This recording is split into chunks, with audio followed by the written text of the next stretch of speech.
For a book review this morning, we spoke to author of a novel titled At Fire Hour, Bheki Gilder. The book follows Bheki Makhathini, suspected of betraying the African National Congress. The young poet leaves home for exile in 1976 and only returns home in 1990. Over the years, he deals with the big ideas of art, love, freedom and struggle in a shrewd and vivid way, the result being an unforgettable and deeply moving tale. To share more on the novel, we're joined by author Bheki Gilder. Bheki, very good morning. Thank you so much for joining us. Welcome. Good morning, Spiva. Thank you for having me. It's an absolute pleasure. Now, talk to us about the inspiration behind this book. I mean, first of all, who is Bheki Makhathini? He's a fictional character, activist in SASO in the 1970s, poet, writer, goes into exile after being detained and tortured, joins the ANC, joins MK, goes for training in Moscow at the time. Yeah. And his conflict, if you like, is between his writing, his art, and his desire to fight against apartheid. So the book is really his story, his evolution, and how he deals with that conflict. And how do the ideas of art and love find expression in terms of, fighting against, against the apartheid regime at the time? The people who were fighting against the apartheid regime were human beings. They loved, they suffered, they experienced happiness and joy sometimes. So I'm hoping that the novel portrays that.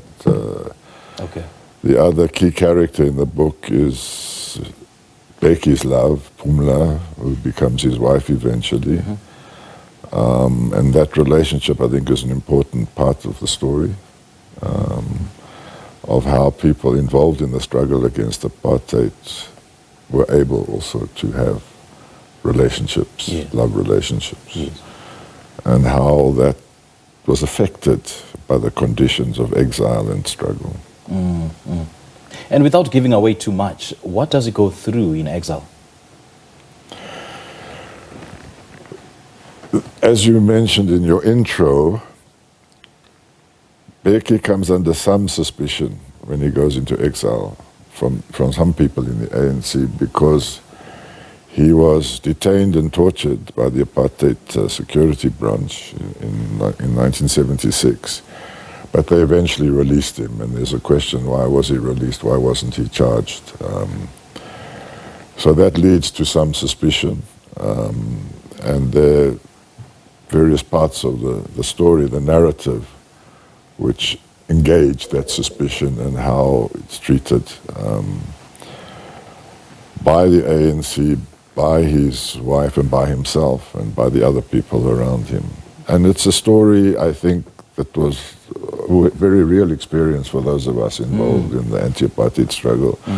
The issue of trust, the issue of betrayal is one of the themes of the novel. Okay. And do we know if the suspicions of having betrayed the ANC was uncovered in this book? We just have to read this book. I'm really sure. So, Bheki, do you draw any personal experiences from into this book and Bheki Makhathini's experience?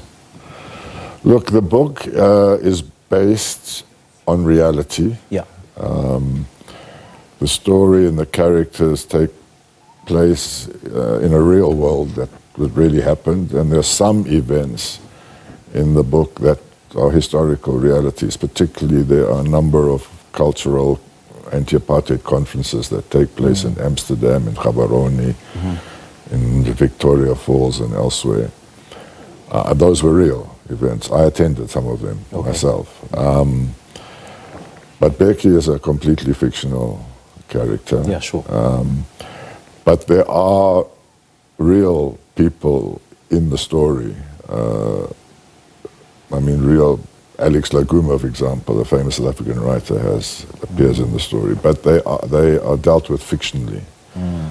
Nothing they say or do can be attributed to them in real life. Okay. So I've set the story in a real world with some real people. but with fictional characters moving through, yeah. Yeah. And how do things change for him when he returns home in 1990? At a sort of professional technical level, he goes into government, he works for the Department of Arts and Culture, but that is not covered. The story ends more or less when he comes home in 1991. Okay. But he comes home, I don't want to give away too much, but he's a little bit, like many, disappointed at this negotiated settlement. You know, he was geared up for fighting, for struggle. So the transition from that emotional relationship to the struggle to the sudden change of negotiation and reconciliation, he's a little bit distraught about that. Okay. As many of us were.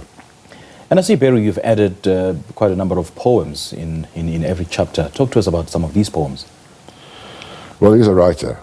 What I was trying to do, and I was told it was going to be difficult, I hope it's been successful, is to put the characters' writings into the book as part of both the narrative but also the creation of atmosphere and context. So I can't tell you who really wrote the poem. Okay. Bheki wrote the poem. He wrote the poem after all.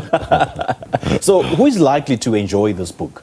Who is likely to strike a resonance with it? Everybody, I hope.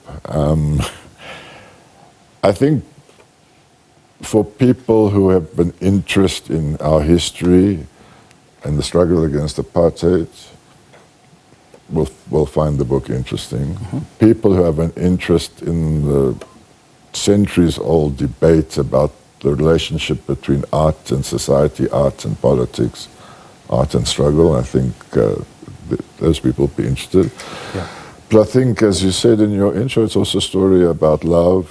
It's a story about betrayal, about trust. It's a human story, I think. So I'm hoping it will appeal to a lot of people. I hope it will appeal to you when you finish reading it. Yeah, and evoke so many memories of nostalgia, you know? Yeah, absolutely. Great chatting to you, Barry. Thank you so much for joining us. No, thanks for having me. Great stuff.